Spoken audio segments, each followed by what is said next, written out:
short intro about what my video is going to be about today. Today, I'm going to do my first story time. And the story is a little morbid. It's about the first time I got arrested. Well, the first and last time I got arrested. And I'm going to tell you guys a story. I'm going to use fake names. And at the end of the video, I am going to tell you how this experience tied into my Christian life, tied into my faith, tied into teaching me a lesson. It's a lot. Like, when it happened, it was a process to get through. And it's still a process. You know, every day I deal with that same situation. But it has brought me through and made me a better person in the end. So, let's get into this story. So like I just said, I am going to use fake names because I don't want to put anybody out there. There are people that I still know that were involved in the situation, so I don't want to, use anybody's actual information. So we're going to call the chick Lisa, and we're going to use two other names, the name Kevin and the name Cam. I wrote them down right here, just so they stay in my memory. So let's start it. Basically, I think I was about 17 years old, and back then, as my family says, I was a monster. When I say a monster, this light is too bright, Lord. I was a monster. Like, I was drinking, I was smoking, I was not listening, not going to school. I didn't like to do anything my mother told me. Like, I wanted to do my own thing. I was 16, 17 years old. I thought I was grown. I was dragging my kahunas, yeah, that's what I was doing. And so, around the age of about 16, I started drinking. And I was drinking, with older people, I guess I can say. So, I thought I was grown. So, we're gonna, like 2 or 3 summers ago? About 2 or 3 summers ago. Okay, so about 2 or 3 summers ago, me, Lisa, Kevin, and Cam were outside. And we was drinking, having a good old time. A good old time outside at the park. We were in the park at the picnic tables, having drinks and listening to music and playing cards and smoking our cigarettes and our weed and everything like that. We was just having fun. It was summer, so why not? So, but I didn't have a license then, mind you. We got too drunk. And I'm looking down for my names. And Cam, he had to work the next day. But we was playing drinking games, so he wasn't thinking about work. He just kept drinking and drinking and drinking. And Cam had just gotten entirely too drunk. And Cam lived, mind you, 30 minutes away from where we were. And, he came and said, guys, I got to work tomorrow, so I got to get home, but I'm too drunk. So, Captain Saber friend Sherry decided, I'm going to drive, y'all. I'm going to drive you home in your car. And Kevin and Lisa is going to follow behind us in Kevin's car. So that was the thing. I drove all the way down Ricetown Road to get Cam home, trying to be a good friend. Like, yeah, yo, you need to get home, yo, blah, blah, blah, blah, blah, blah. So we get to Cam's house. I put Cam's car, Cam get out, go in the house or whatever. Mind you, like I said, Kevin and Lisa was following shortly behind. So, after Cam get in the house, I lock his doors, give him his keys or whatever. And then, Lisa and Kevin, we was all drunk. But of course, I was just like, yeah, I can drive, y'all. Y'all too drunk. I can drive. I can do this. I got this, y'all. I got this. It's nothing. I got this. So I thought. So I get all the way to Ricetown Road. If you know Ricetown Road, you know where like the Home Depot is on Ricetown Road. I got right there. And I thought I was driving perfectly fine. 2 hands on the steering wheel, no music on, just moving, just going for real, just skirting down Ricetown Road. I look up and see lights behind me. Lie to you not. The flashing lights, the first thing I thought it was Grand Theft Auto. I said, Grand Theft Auto, you don't stop for the police, you speed. So I pressed on the gas. I said, smash on the gas and get up out of here. But then, Kevin was like, surely, like, you cannot outrun the police to Ricetown Road at 2 o'clock in the morning. Pull over. So he grabbed the wheel and started pulling me over. Immediately, I realized how intoxicated I was. So the first thing I did was, I lit a cigarette, trying to, hide the alcohol on my breath. I was just trying to do everything before the police came to the car to make it seem like I was okay. The police officer got to the car, my stupid self, I wanted to run down like this much. The officer B was like, yeah, roll it down a little bit more. I rolled it down more, honey, so roll it all the way down. And the first thing Shorty said, how much have you had to drink tonight? What? Officer, Mrs. Officer, I haven't had nothing to drink. I don't drink. I am a saint of the Lord. I am a servant of God. I don't drink. I try to give Shorty the up and the down, the back and the forth of why I didn't drink and I wasn't drinking. So now I blink and I kind of, keep smoking my cigarette, and she took my cigarette out, so I put it out. And then I look over to the passenger seat, and there's another officer standing right there outside of cabin window. I'm like, this is it. We didn't have any alcohol in the car, whatever, but we were all 17 years old. So we're all minors, we all smelled alcohol, and there was weed in the car. So yeah, that's how that went. The officer, I'm gonna call her Officer B. She pulled me out of the car, young lady stepped out of the car because I was the driver. And I don't know if y'all know, like, I thought this was just on movies, I swear. They really make you walk in a straight line and do that nose touching thing. So she told me to do it. Immediately, I knew that I couldn't do it. You leaving? Bye, Lauren. Bye, honey. A guest in my house is leaving. So yeah. So Officer B, she like, yeah, I want you to step in a straight line, say the alphabet, but at the same time, I want you to be touching your nose. I tried to do it one time, and I swear I just stumbled. I said, I can't do this. And I straight told her. I said, I can't. Like, I was real honest with her. I said, I can't do it. I said, I'm not going to burst myself and fall. I can't do it. So she told me to stay still while they were searching Lisa and Kevin in the car. So me, mind you, being intoxicated, I didn't realize the severity of the situation. So I asked, I said, can I lean on the car? She was like, sure. Like, she was really friendly because I already knew it was ready to go down. I know I wasn't ready to walk away without, being arrested. So I said, let me just embrace it and not be childish and be mad that we're doing their jobs. So I just leaned against the car, just, messing with my hair. And I was drunk, so like I said, I didn't understand what the situation was. So long story short, they searched the car, and then officer comes to me, she goes, yeah, put your hands behind your back. Mind you, she didn't give me my rights, but the time I was so intoxicated that it didn't matter. I was just like, this is me. I put my hands on my back. Here you go. Left or right? Which one you need? I was ready. Let's go.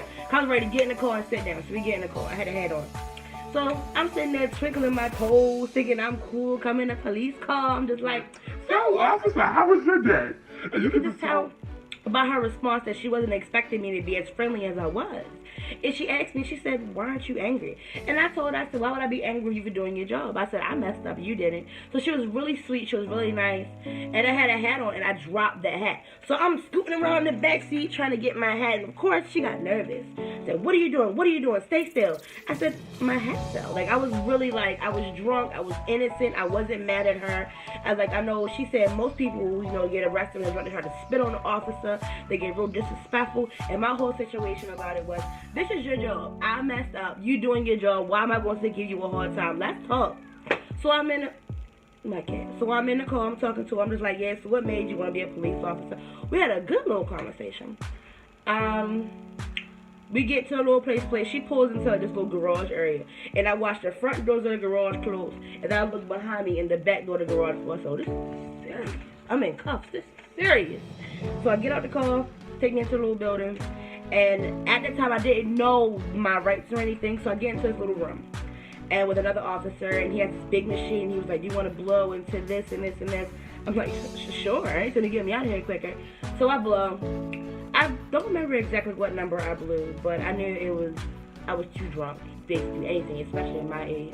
And he was real sweet with me. Like I said, I wasn't negative, wasn't being rude. I was just telling him, yeah, this is what it is. So after that, they wanted to take my mugshot. I said, well, should I smile? They was like, well, you can. So you know me. I was choosing her. Like, hey everybody, this is my mugshot. I'm a smile, I'm not morbid.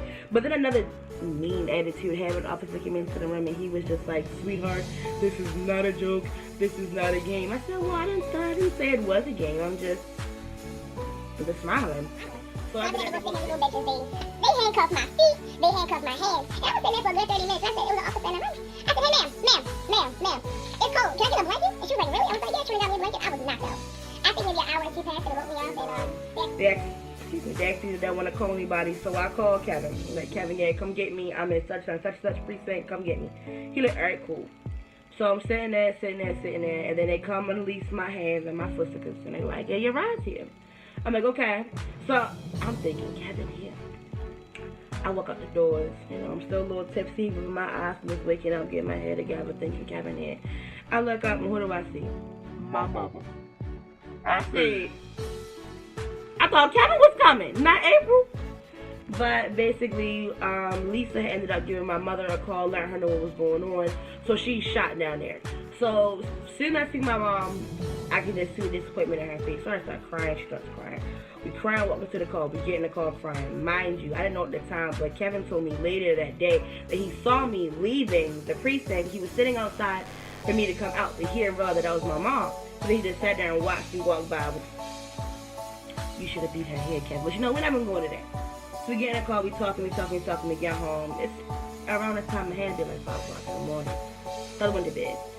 Woke up the next day, spoke to my mother and my grandparents and, you know, my siblings, and told them the whole story. Of course, everybody disappointed, but they're happy that I'm safe because, like I said, I didn't realize how serious it was, and I was driving drunk under the influence of alcohol. Made a dumb decision to help a friend. But my biggest thing was, it was to help a friend. Yes, it was wrong, but it was to help a friend. Whatever. So I just let it go. So yeah, that's how I got arrested, and the next part I'm going to talk about the lesson that I learned from it, and yeah, that's about it. Oh, and this is like off of the subject. I want to show you my newest friend. Hey, buddy. This is Asher. We don't know if she's a girl or a boy. We were looking at her privates earlier, but we can't tell what she is. We thought it was a boy at first, but then we looked it up, and it kind of looks like a girl. But Asher is only 3 weeks old, so I guess we're just going to wait a little bit for it to develop more with the private parts. But yes, this is Asher. As you can see, him, it is very tiny.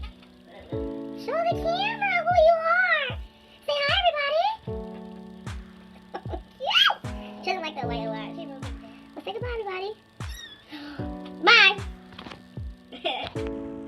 So you can let me know down in the comments or whatever what you think about my video. If you have any questions about my dilemma or my legal status, I guess, maybe a couple years later, let me know. But like I said, I am going to talk to you guys not just about the story, just about the lessons that I learned from, the lessons that I learned from the story. So the first thing I want to go with my legal situation. For a couple of years, I wasn't able to obtain my license. I was on probation for about 2 years. The first year probation was supervised. I had to go see a PO. I was drug tested, all that stuff. I mean, I didn't do drugs, but you know, that's just their protocol. They would drug test me. Oh, there was weed found in the car, that's why. But I don't smoke weed. Weed's not my forte. But they did drug test me. They did, you know, give me a breathalyzer. I had to check in at a certain time. And another thing was, during the summer of that following year, I wasn't able to check in a few times, but I did give my PO a call. And that's another thing where the Lord blessed me. Even in my legal situation when I did wrong, but I wasn't able to do the right thing by going to see my PO, he was still, you know, they're supposed to take some serious action when you're not able to do this PO. But I remember laying my bed and I said, Lord, I don't know what it is. So I started praying. And I remember I went to see him the following week, and instead of him making my probation longer, like he should have done, he said, all right, listen, if you go to this meeting, if you come during this day, I'll still let you get off your supervised at the same time. So that was like my first blessing when it came into it. Like, that was the thing that showed me that even in my wrongs, the Lord is going to help me make it right. Even in, you know, I was wrong for drinking, I was wrong for drunk driving, I was wrong for driving out of license, I was wrong for driving under the influence of alcohol with minors in the car, and myself including being a minor. But even in all that wrong, the Lord still gave me, I'm going to say the benefit of the doubt, but that's not the right word I want to use. The Lord still blessed me enough to show me that even in your wrongs, I'm going to show you that I'm still with you. So that was like my very first, like, kind of, what's the word I want to use? That was my first example of how I realized, even when I did something wrong, he's still here. Anyway, because all my friends were getting licenses, they were getting cars, they were, you know, driving and do this, friends were driving to prom, and those were all things that I couldn't do because of that one mistake that I made. I really scratched myself one time and it turned red, whatever. And so, yeah, I guess that was an emotional thing, which caused me in those first few years after the situation to drink more, which caused me to go to, you know, Mothers Against Just Driving meetings. I had to go to AA, you know. Hey, everybody, my name is Sheridan, and I'm alcoholic. Hi, Sheridan. Like, that's what I was going through for a couple of years. Those classes, I'm not going to say they helped me, but they did help me get my story out versus actually helping me with my drinking. Because after I got out of the classes, I actually drank more. which is a horrible thing to say, but they throw you in these classes like they're supposed to help you. They really don't help. They just teach you how to drink. Instead of, drinking alcohol with a sugary chaser, or putting alcohol in a sugary drink until you drink it straight, because sugar just makes it stronger. A lot of Buddha bada bing bang stuff. But yeah, that was like the emotional thing to it. It was just depressing. And all my friends, hey guys, what are you doing? Oh, I'm about to go to this party. I'm about to do this. What are you doing? I'm about to go to AA. So it wasn't just embarrassing. It was just like, geez, I really messed up. Like my senior year of high school, when I should have been living in life and having fun and going out doing A, B, C, and D, I was stuck in AA. But I mean, just like all things work for my good. So now that I'm older, I regret it, but I don't regret it. I think without it, I would have gotten more trouble as an adult and got tried as an adult versus me getting in trouble as a child and getting treated like a child. Because I feel as though when you're an adult, the repercussions and the punishments and consequences are way worse than what they would be when you're a minor.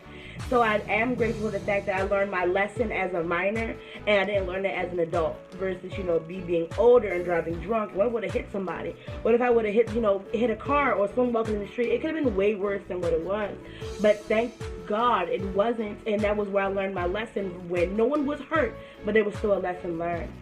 I'm going to talk about how it helped me spiritually, because in my flesh, the alcohol was just like, I don't even know the word for what alcohol was. It was like a go-to. It was, I'm sad for whatever reason, and alcohol just made me feel better. But the funny thing is, even to this day, I cannot give what that reason was. But I knew that had to be a reason. No one binge drinks for no reason. But I literally had no reason. I couldn't tell anybody why I drink. I just drink because I drink. It's really hot in my home, but y'all can see I'm just trying to. But yeah, at that time I was just drinking, and we ended up moving in with my grandparents, and even there I continued to drink. I had a lot of run-ins with my grandparents. My mother was being drunk. A lot of run-ins with my siblings. A lot of embarrassing moments that I do not wish to speak about. But a lot of embarrassing moments with my family that just came from me drinking, and then we moved again, and my drinking was still horrible.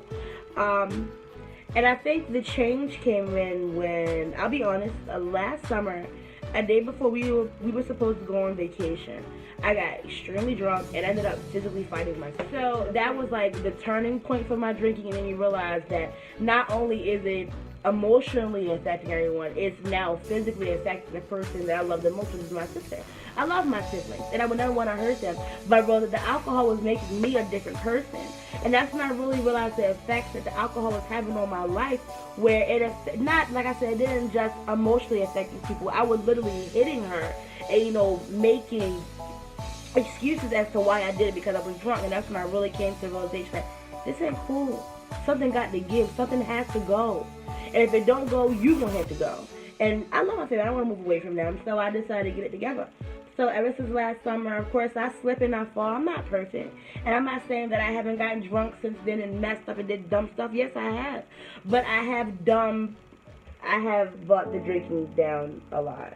I still drink occasionally, but I don't get as, pithy, drunk as I used to. I don't get drunk to the point where I'm belligerent. I don't get drunk to the point where I am physically lashing out against people for things that they were right about. Like, I lashed out against my sister physically because she was telling me to close the sunroof to a car. You understand? So it's not that she was telling me to do anything out of the ordinary. She didn't do anything wrong. But me being drunk, and like my grandmother always said, when you're drunk, you have bad judgment. And so my judgment was, don't tell me what to do, little girl. Even though she was right. But me and my drunk flesh, it was, you ain't gonna tell me what to do. So I lashed out and it became physical, and that's where my turning point was. So I have gotten a lot better. I've been praying. I've not just been praying. I have prayed about it more. I've come, I think the word is I've came to my senses. And I've come to God about it rather than just trying to say, okay, let me take one shot here. Lord, help me with my drinking. Not saying, let me take 4 shots tonight. Lord, help me. Help me. Tell me what to do. Tell me how much to drink. Give me, take it away if I'm not supposed to drink. And I have realized that I have been drinking less and less and less. So, yeah, I feel like, things that happen in your life when you're younger. Put that picture back there. That's so cute. I feel like things that happen when you're younger, legal situations, they aren't good when they happen. Everything seems so horrible. I feel like in the end, it brought me through. It's like, here is me. I came through this tunnel, and the tunnel was the struggle and all the bad things that happened. But when I came out, all things have now worked out for my good. They've all come out to teach me a better lesson and make me a better me. I'm not where I want to be, but I'm way better than where I used to be. You know, like people always say, you know, God ain't there, and that's how I felt at that moment. I said, he may not show up when I wanted him to, but he was right on time. He was there with me and my PO, helping me get through it. You know, my PO not making my probation longer or sending me to jail like he should have. He was there when I needed him right there. He was there, you know, when I said, Lord, I need help with the drinking, deliver me from it, because my family had been praying for me behind the scenes all the time, but I never wanted to accept it. I said, you know what, I'm fine, I'm not alcoholic, I can do it on my own. But I came to the realization I can't do it on my own, and not saying physically on my own, but God, I need you. You have to be my own. I can do it on my own with God. Like I went to church today, and they said, you know, everything you do needs to be on a stable foundation, and I was doing it off of the foundation of me. I was basing my drinking and trying to stop drinking off of me, when I realized that my foundation should have been God. I should have been standing on him and saying, Lord, help me, not standing on me and saying, me, help me. I can't help me. I can't help my addiction. I can't help my weakness, and that was my sickness. I couldn't help that. But at the time, I thought it was just a me thing. I can do this on my own. But I came to my sense of, I can't do it on my own. I can do all things through Christ who strengthens me with Christ. I can't do all those things without Christ. I can't say I can do all things. Sure, help yourself. I can do all things through Christ, but I need Christ to get through Christ. You get it? But long story short, no matter what you're going through, no matter what you did in your past, no matter what you're going through now, realize that you are not by yourself. Your family is there for you, but God is going to be there for you tenfold, even when your family may turn their back on you. I mean, my family didn't turn their back on me, but I'm just speaking for somebody else. So you just got to realize that you're not by yourself. You got God on your side. You got your family that loves you. You don't got your family. You got Jesus Christ, who is your Lord and Savior. All right? That was my emotional story time. I hope you guys don't judge me. I hope you guys understand where I'm coming from and why I wanted to give this. I'm going to call it a testimony. Why I wanted to give this testimony. Like, comment, subscribe, give me a thumbs up. And if you do like it, guess what you get today? You get a cookie. And not just a chocolate chip cookie, you get a shortbread cookie with the chocolate on top. Know what they call it? Chocolate top. Alright, until next time, see you guys. Thank you for watching my video. God bless. 'Cause he's intentional, never failing. I know that all things are working for my good. Yeah, 'cause he's intentional, never